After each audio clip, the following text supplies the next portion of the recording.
Hello my friends, this is following on from my video and the using marmites in the slug traps.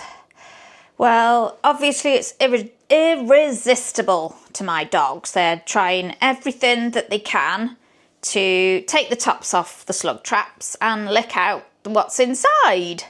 So of course I don't want them getting lungworm or, you know, it's not nice, is it, if they eat slugs, dead slugs. It's really not great. So I've been thinking up solutions, and I've been obviously on YouTube looking up what other people are doing that's helping them. So the general consensus is to make holes in plastic containers. So Chinese takeaway tubs, yogurt pots, if you've got a lid on, then that's great. So obviously you bury that into the ground and you make holes all the way around, because obviously the slugs are ground level. So they'll smell this delicious smell through the holes in the side and go through the holes and drink what's inside. Now, people may say, well, they're not going to be able to drown in that, they'll just get out. So I've also researched that, and apparently this is the answer: yeast. So there's no obviously set recipes, so it's just an experiment with it. So obviously the same with bread, because I've got a bread maker. So you need the sugar and the yeast to activate. But these people that have made the solution on YouTube have also put flour in and water. So obviously there's a reason why they're putting flour in. So I think it's just generally the smell of the yeast. It draws the slugs into it, you know. Whoa, it's amazing, it smells amazing. So this is what we're going with. So what I'm going to do, I'm going to try these two. I'm going to make holes around the outside and mix up some of this flour and yeast and sugar solution. One fella said what he does, he mixes the solution when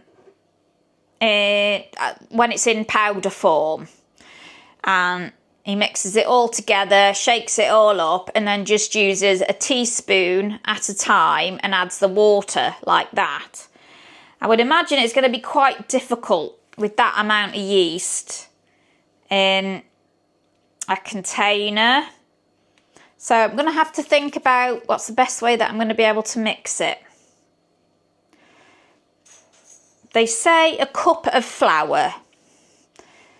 So I'm just going to mix up a little bit and shake it and shake it and shake it as much as I can shake it, and hope that the yeast will have knitted together with the flour. I think I am going to put the sugar in with it as well, because I don't think the sugar will activate the yeast until it's wet. So I'm just making sure that this is dry, because if it's wet, it obviously will activate the yeast and the sugar. So it feels dry, because sometimes you put things away in your drawers and they're not quite dry, so just make sure it's really dry. Okay folks, so I'm just going to take a bit of flour and put it into this jar. I'm going to put the yeast, just sprinkle the yeast in as I go.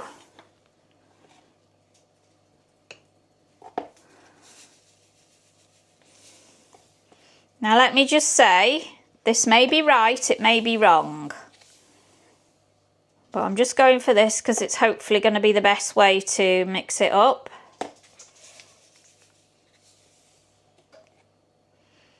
We'll see. Right, I'd say that's enough, because we need sugar to go in this as well. And we need room to shake it. So I'm just going to mix this around as much as possible.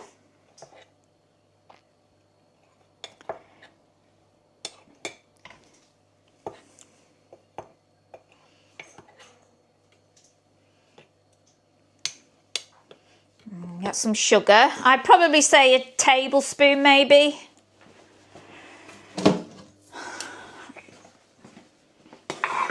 So what's a tablespoon? Is that about 4 teaspoons? I don't know. So I'm just going to wing it. Hope for the best and expect the worst.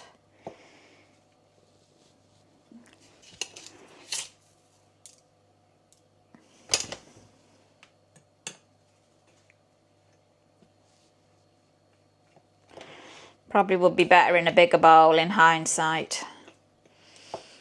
I've got one actually on the side. Oh yeah, I can use one of them. That might be better. Is that dry? Yeah, it's been in the sun, so it will be dry. I'm just going to put it in this bowl. If working in the kitchen hasn't taught me anything at all, this will be the main tip. Is use a bigger bowl than you think you're going to need. Oh, there's a bit of yeast still in there. So I'm just going to put in 2 of these. And mix it well. So in theory, this should activate when water hits it. In theory. So I'm going to make some holes in the side of this. And I'm going to use the same method of what I used in the other traps. But obviously it's a different mix. And the dogs will not be able to access it. So this is the soldering iron. So I'm going to make some holes on the side and bury that in the ground. I don't know, I'll probably put it about 2 centimetres up. And then the slugs will hopefully smell it.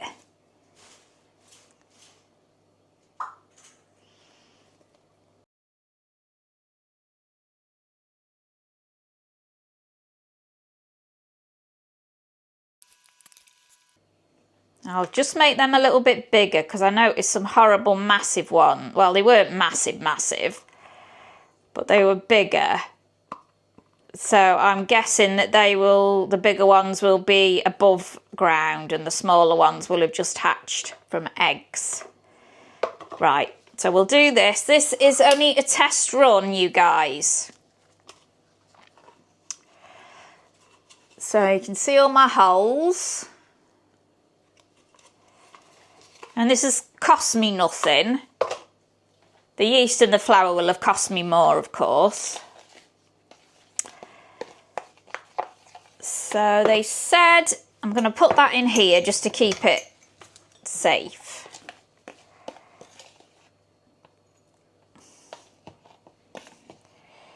Keep it dry, should I say.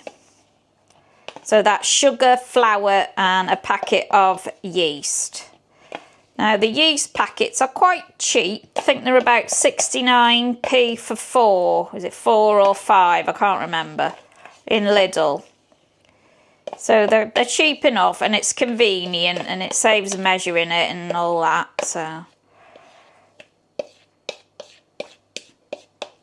it says on YouTube, the people that have done them have put a spoonful in water. So I'm just going to put, how much would you say?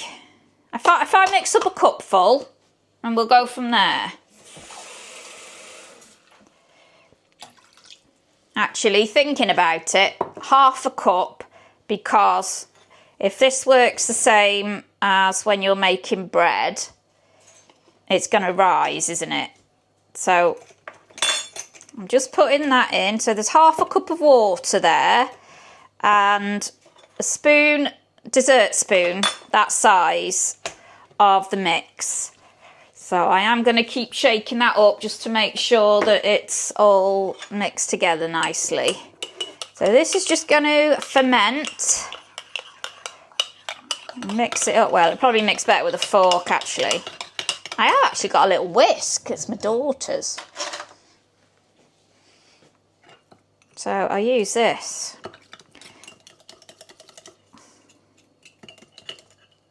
It's what we use for mixing like fancy coffee and hot chocolate, all that sort of thing. And I'm just mixing that up.